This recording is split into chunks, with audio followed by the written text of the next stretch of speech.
சுஹாஸ் ஆன்மீக மையத்திற்கு உங்களை வரவேற்கிறோம். வீடியோக்குள்ளே போகிறதுக்கு முன்னாடி மறக்காமல் எங்கள் சேனலை சப்ஸ்கிரைப் பண்ணிவிட்டு பெல் ஐக்கானை ப்ரெஸ் பண்ணிவிடுங்க. எங்கள் வீடியோஸ் உங்களுக்கு பிடிச்சிருந்தா ஃப்ரெண்ட்ஸ் அண்ட் ஃபேமிலிக்கு ஷேர் பண்ணுங்கள். திருவிளையாடல் புராணம் வாரம் ஒரு படலமாக நாம் பார்த்து கொண்டு வருகிறோம்.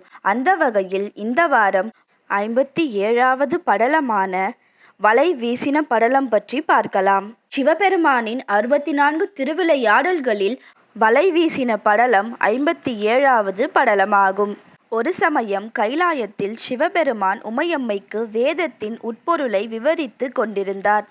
இறைவனாரின் பாடத்தை கவனிக்காமல் விநாயகரையும் முருகனையும் கொஞ்சிக்கொண்டு உமையம்மை கவனக்குறைவாக இருந்தார்.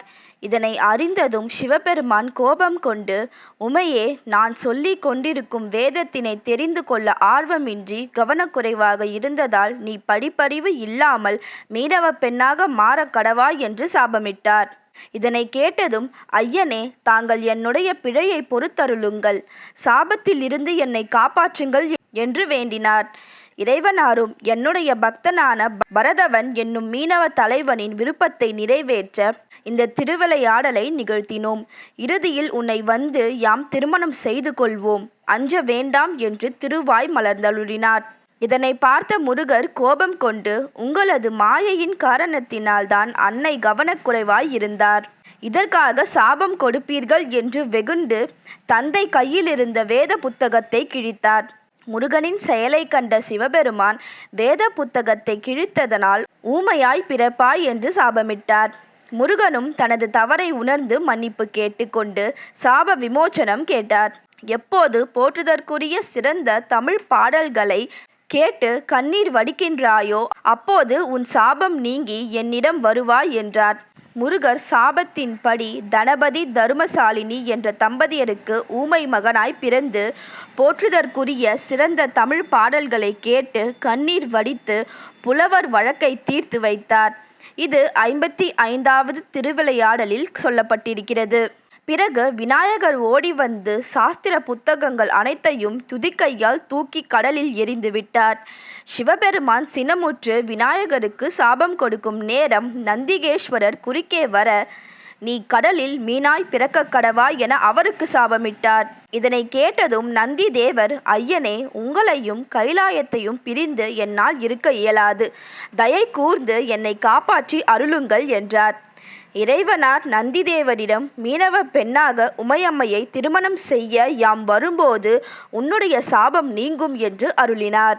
இறைவனாரின் சாபப்படி உமையம்மை மதுரைக்கு கீழ் திசையில் இருந்த பாக்கம் எனும் மீனவ ஊரில் புன்னை மரத்துக்கு அடியில் குழந்தையாக கிடந்து அழுதார். அம்மையின் அழுகுரல் குழந்தை பாக்கியம் இல்லாத மீனவ தலைவன் பரதவனின் காதில் விழுந்தது. மீனவ தலைவன் அழுக்குரலின் திசையில் சென்று குழந்தையை பார்த்ததும், இக்குழந்தை எனக்கு சொக்கநாதர் தந்த பரிசு என்று எண்ணி குழந்தையை எடுத்துக்கொண்டு தன்னுடைய மனைவியிடம் கொடுத்து வளர்த்து வந்தார்.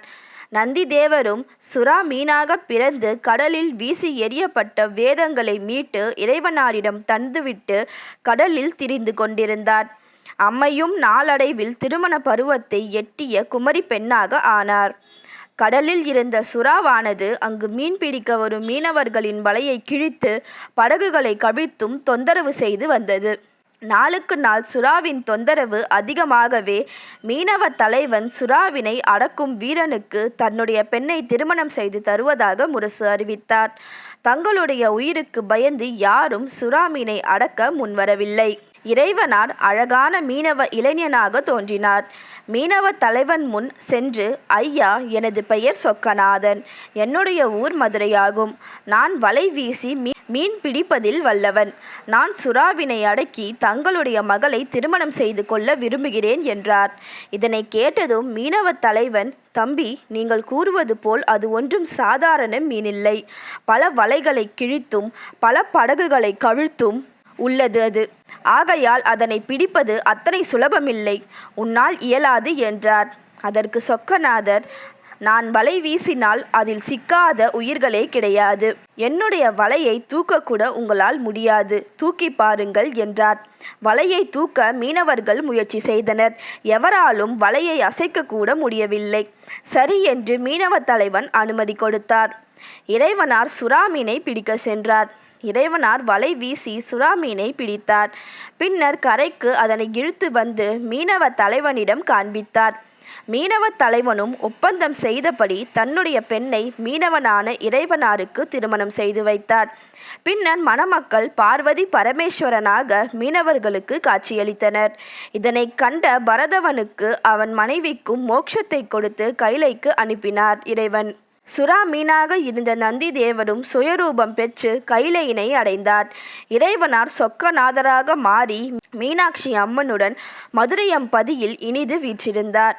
சிவபெருமான் இந்த திருவிளையாடல் மூலம் நாம் செய்யும் செயலில் கவனக்குறைவாக இருந்தால் அது துன்பத்தை விளைவிக்கும் என்பதை இந்த திருவிளையாடல் மூலம் அனைவருக்கும் உணர்த்தினார். இதுவே 57வது படலமான வலை வீசின படலமாகும். சர்வம் சிவார்ப்பணம். உங்கள் பொன்னான நேரத்தை சுஹாஸ் ஆன்மீக மையம் யூடியூப் சேனலில் செலவிட்டதற்கு நன்றி.